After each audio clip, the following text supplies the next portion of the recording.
There exists an ancient book quoted by prophets, revered by early believers, yet later banned, buried, and nearly erased from history. It speaks of fallen angels, prophetic judgment, and secrets of the end times, and for centuries, the world forgot it existed. But one question remains: why was the Book of Enoch silenced, and who brought it back from the grave? Welcome back, seekers of hidden history.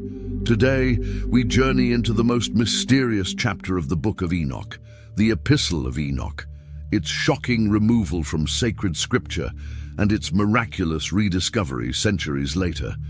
What you about to hear will challenge everything you thought you knew about how religious texts were chosen, and how others were deliberately buried. Before we begin, if you appreciate deep explorations like this, support the mission by liking this video, subscribing, and activating the notification bell. It helps these lost stories reach more people. And trust me, what's coming deserves to be heard. The Book of Enoch begins with a mystery. In the Hebrew Bible, Enoch is mentioned only briefly. Enoch walked with God, then he was no more, because God took him. That single cryptic line in Genesis gave rise to centuries of speculation and storytelling. Ancient writers, unsatisfied with so little detail, expanded Enoch into a figure of immense spiritual and cosmic significance. Over time, this developed into a sprawling work, now known as the Book of Enoch, a text weaving myth, theology, prophecy, and cosmic visions into one of the most fascinating writings of antiquity.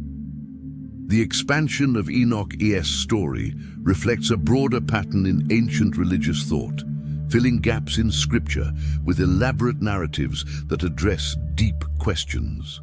If the biblical text only hinted at Enoch's closeness to God, the new writings made him a heavenly scribe, prophet, and intermediary between humans and the divine. This transformation shows how communities sought to explain the origins of evil, the workings of heaven, and the fate of humanity through stories that went far beyond the biblical framework. Dating from between the 3rd century BCE and the 1st century CE, the Book of Enoch is not a single composition, but a composite text built up over time. Scholars now recognize 5 major divisions: the Book of the Watchers, the Book of Parables, the Astronomical Book, the Dream Visions, the Epistle of Enoch.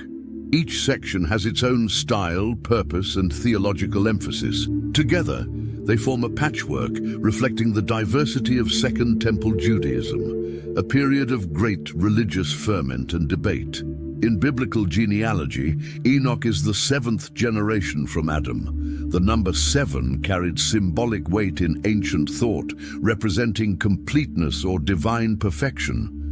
This placement suggested that Enoch was not just another patriarch, but a figure of cosmic significance. His removal by God without death reinforced the idea that he existed in a liminal space, bridging earth and heaven.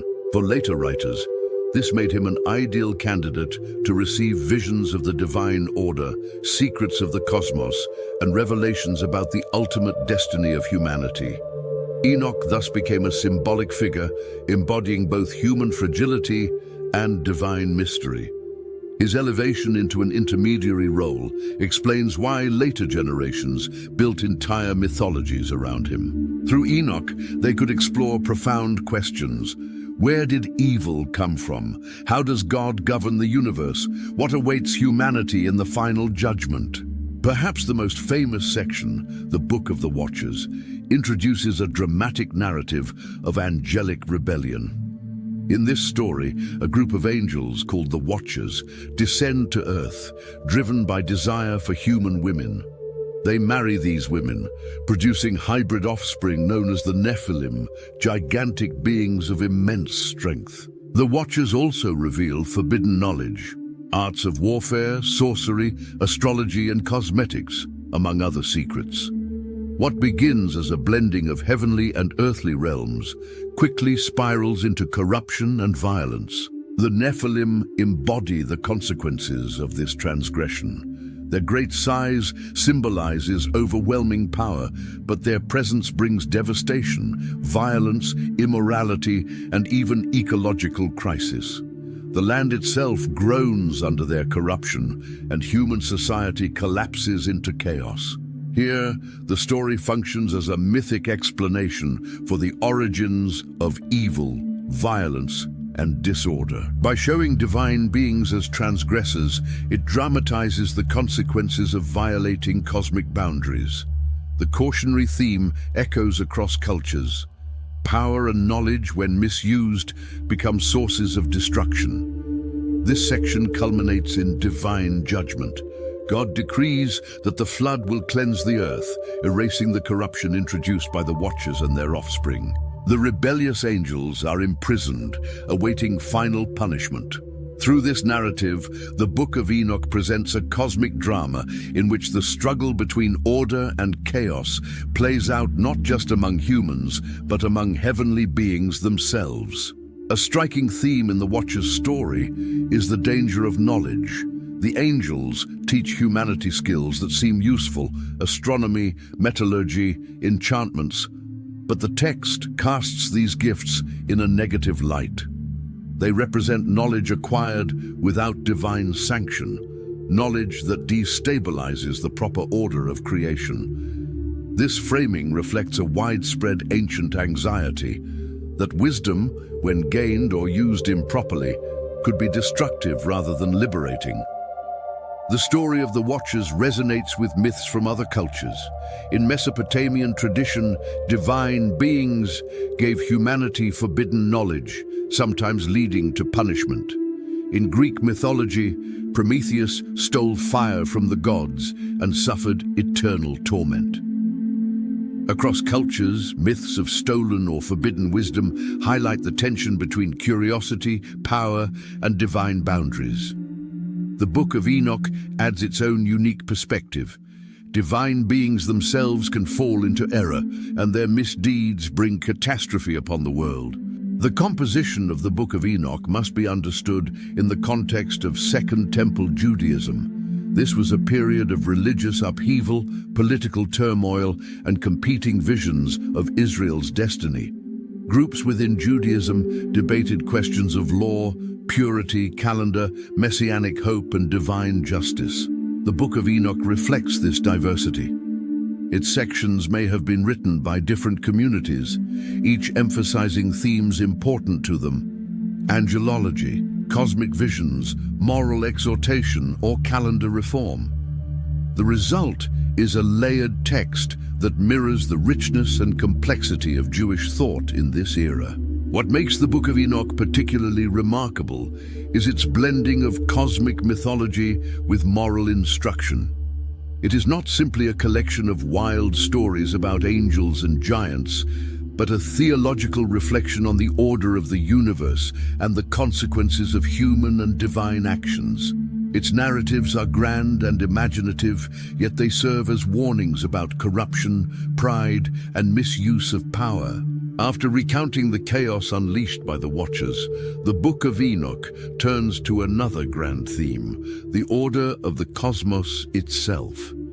This section, often called the astronomical book or the Book of the Heavenly Luminaries, provides a remarkably detailed description of the movements of the sun, moon, stars, and winds. At first glance, it may seem like a dry manual of ancient astronomy, but within the broader framework of Enochic literature, it is much more than that.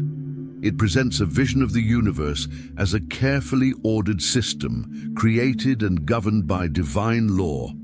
For the ancient authors, knowledge of time and celestial order was not simply scientific, it was deeply theological. The heavens revealed the will of God, and the correct reckoning of time was tied to obedience and holiness.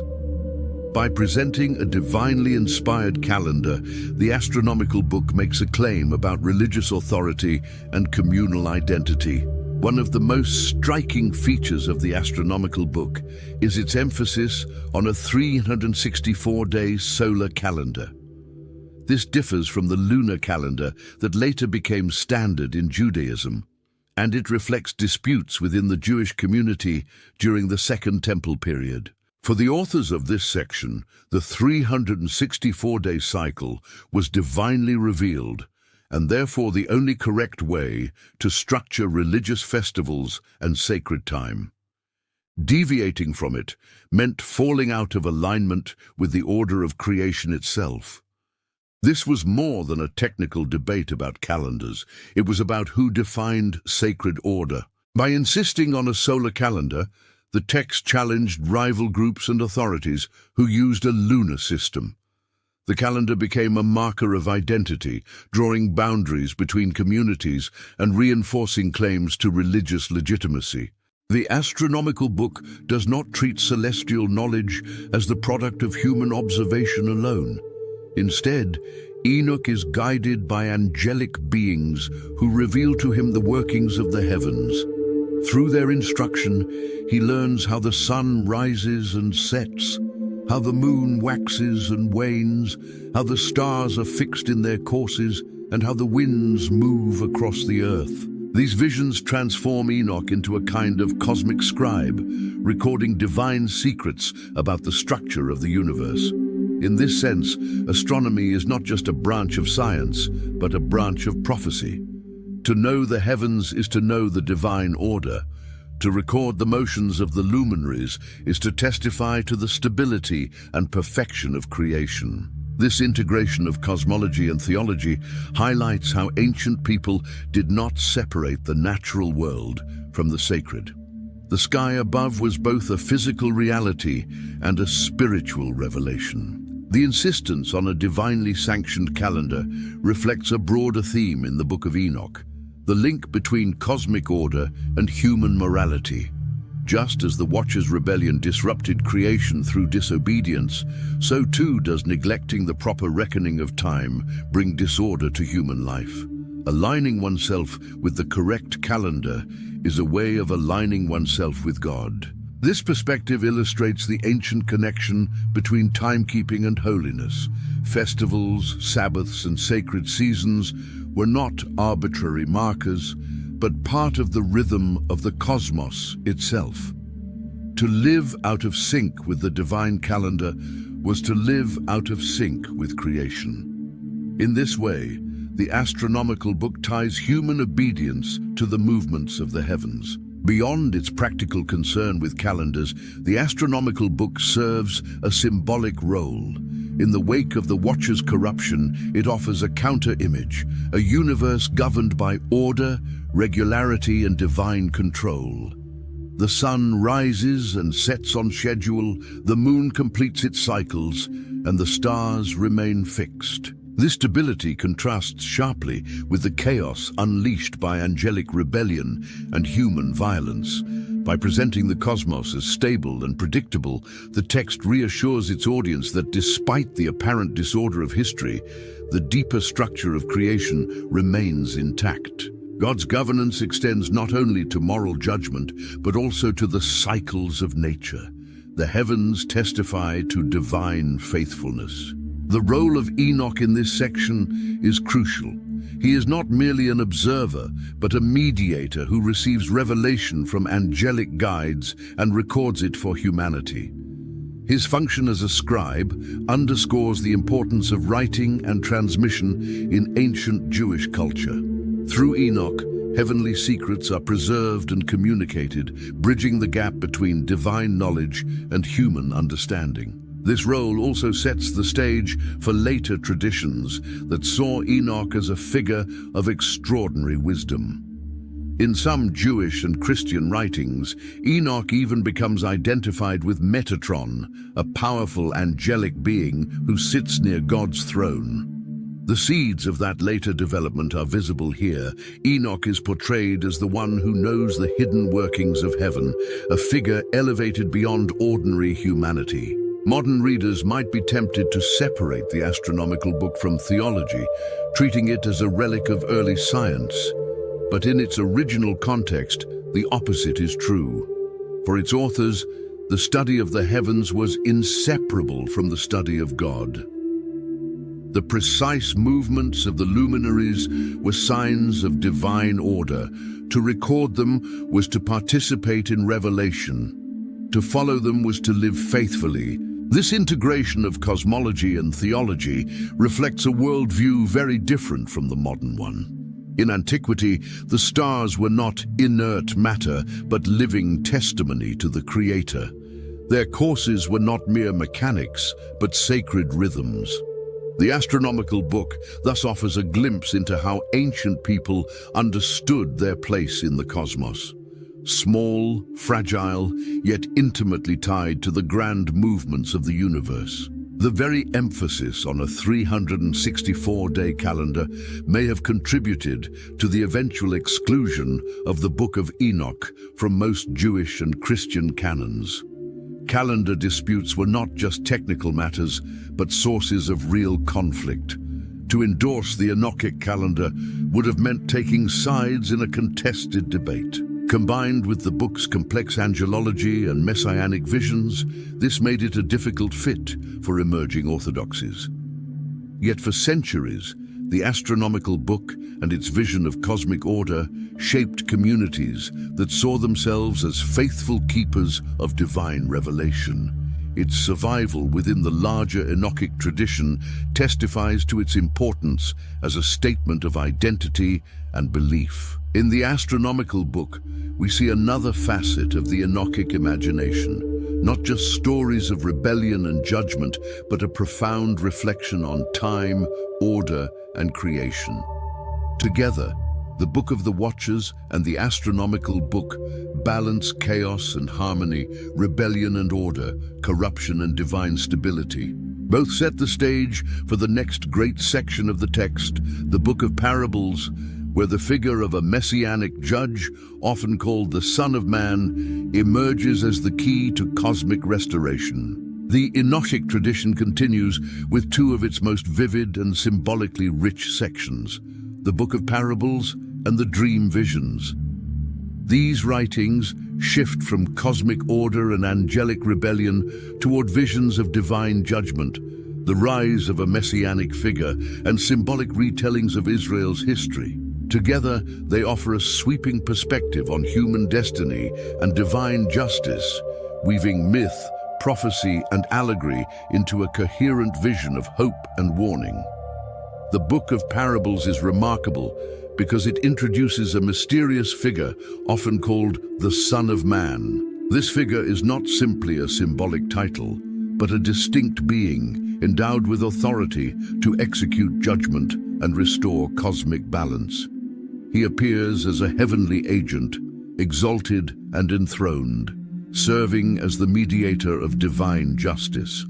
The Son of Man is depicted as one who has existed from before creation, chosen by God to preside over the final judgment. His role is to hold both angels and humans accountable, separating the righteous from the wicked. In this sense, he is both savior and judge.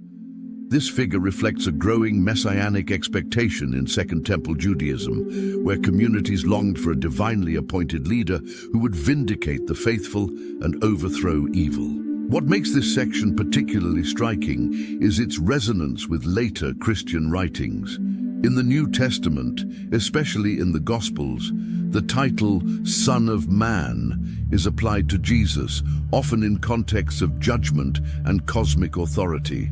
Scholars debate whether the Enochic tradition directly influenced these passages, but the parallels are undeniable. The Book of Parables preserves one of the earliest, most developed portraits of a messianic Son of Man who stands at the center of divine history. The Book of Parables emphasizes two intertwined themes: judgment and restoration. Judgment falls not only on human sinners, but also on rebellious spiritual beings. The Watchers, whose crimes disrupted creation, face condemnation. Kings and rulers who oppress the righteous also meet their downfall. No one, whether heavenly or earthly, escapes accountability. But alongside judgment is the promise of restoration. The Son of Man gathers the faithful, vindicates the righteous, and brings them into a renewed order. In this vision, history does not end in destruction, but in transformation. The broken world is healed, and divine justice establishes peace. This dual focus, wrath against evil and mercy for the faithful, gives the Book of Parables a deeply apocalyptic tone, one that resonated with audiences living under foreign domination and political uncertainty. The imagery of the Book of Parables is dramatic and often cosmic in scale. Thrones are set, books are opened, and heavenly hosts surround the chosen figure. The grandeur of the scenes conveys a sense that human history is embedded within a larger cosmic drama. By situating human destiny within heavenly judgment, the text reassures its audience that their struggles and sufferings are not meaningless. They are part of a divine plan, moving toward justice and renewal. This use of vivid symbolic imagery is characteristic of apocalyptic literature more broadly. It does not merely inform, but seeks to transform perception. By lifting the veil on heavenly realities, it encourages the faithful to endure hardship with the assurance that justice will come. If the Book of Parables offers grand cosmic imagery, the dream visions take a different but equally symbolic approach. Here, history is recounted in the form of an elaborate allegory using animals to represent nations, peoples, and leaders. Through this imagery, the text offers both a retelling of the past and a prophecy of the future. The dream visions can be read as a symbolic history of Israel, from the time of the patriarchs through exile, foreign domination, and eventual restoration. By casting history in animal imagery, the text invites reflection on the cycles of oppression and deliverance that define Israel's story. The use of animals underscores the instinctive, often violent behavior of nations, while sheep, vulnerable and dependent, highlight the precarious position of God's chosen people. One of the most fascinating aspects of the dream visions is how they blend historical reflection with prophetic hope. On one level, the animal allegory recounts events already known: Israel's suffering under foreign empires, the corruption of its leaders, the persistence of its faithful remnant. But the vision also projects into the future, foretelling divine intervention and ultimate victory.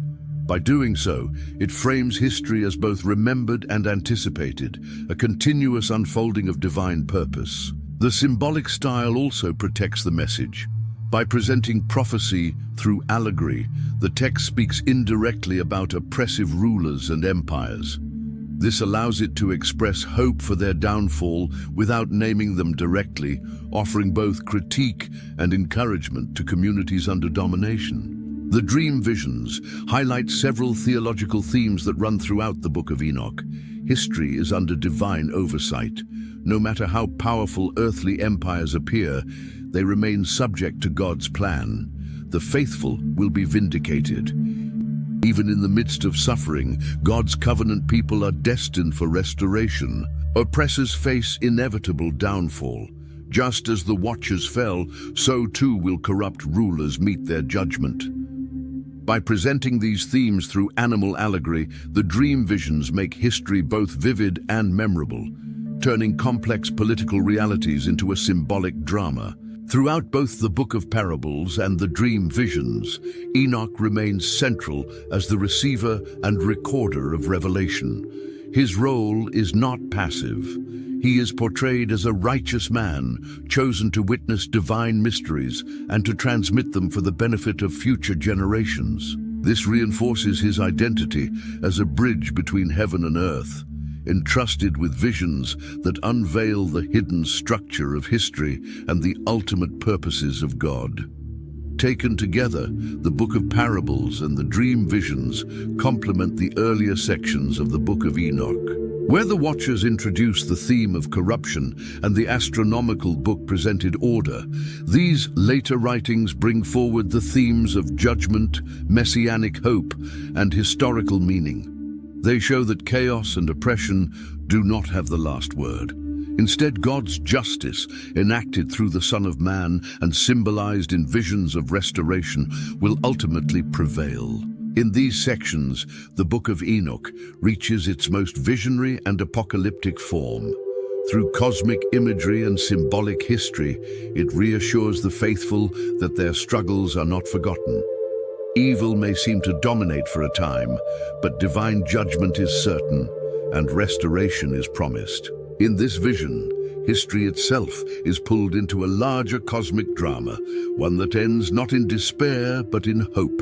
The final section of the Book of Enoch, often called the Epistle of Enoch, marks a shift in tone from grand cosmic visions to urgent exhortations. Where the earlier books dazzled readers with angels, stars, and symbolic dreams, the epistle turns its focus toward human responsibility and divine justice. It reads almost like a sermon delivered by Enoch himself, filled with moral instruction, warnings of judgment, and assurances of ultimate restoration. At its core, the epistle is a call to perseverance. It was written in a time of deep religious and political tension, likely during the later years of the Second Temple period. Communities faced oppression, uncertainty, and the temptation to compromise their faith. The epistle addresses these struggles directly, urging its audience to resist corruption, to live in righteousness, and to trust in God's ultimate vindication. In this way, Enoch becomes not just a visionary seer, but a teacher and prophet whose words were meant to guide ordinary people through hardship. The themes of judgment are particularly sharp. The epistle insists that the wicked will not go unpunished, and that cosmic order will be restored. Unlike the vivid mythology of the Watchers or the elaborate astronomy of earlier sections, here the focus is practical and ethical. The righteous are told that their suffering is temporary and that justice, though delayed, is certain. In this way, the epistle reflects the broader apocalyptic tradition of its time, a literature of hope for those who felt powerless in the face of worldly empires. But despite the strength of its message, the Book of Enoch as a whole would soon meet a different kind of judgment: exclusion from the biblical canon. In the centuries that followed its composition, debates about which texts should be considered scripture grew sharper. For most Jewish and Christian authorities, Enoch was too problematic. One difficulty lay in its angelology. The detailed accounts of the Watchers, their rebellion, and their role in teaching forbidden knowledge unsettled later theologians who preferred a stricter, more controlled doctrine of angels. Another difficulty was its messianic imagery, especially in the Book of Parables, where the Son of Man figure bore striking similarities to descriptions of Christ in the New Testament. For some, this was too provocative. For others, it risked blurring distinctions between emerging Christian belief and Jewish tradition. There were also more practical concerns. The Book of Enoch is long, complex, and composite. It does not read like a unified text, but rather like a collection stitched together across centuries. For canon-building communities seeking concise, authoritative works, Enoch seemed ill-fitted. Calendar disputes may also have played a role, since the 364-day system of the astronomical book conflicted with other Jewish calendar traditions. All of these factors combined to push Enoch to the margins. Yet it never completely vanished. In Ethiopia, the text found a home. The Ethiopian Orthodox Church preserved the Book of Enoch in its ancient Ge'ez translation, copying and reading it as part of its wider scriptural tradition. There, far from the centers of Roman and Byzantine power, Enoch lived on while much of the rest of the world forgot it. Its rediscovery in Europe centuries later reads like a story in its own right. In the 18th century, Western travelers encountered manuscripts of Enoch in Ethiopian monasteries and brought them back for study. At first, the text seemed almost legendary, rumored, but rarely seen. When translations began to circulate, scholars were astonished. Here was a work quoted in the New Testament, echoed in early Christian writings, and yet absent from most Bibles. It was as if a missing piece of the ancient world had suddenly reappeared.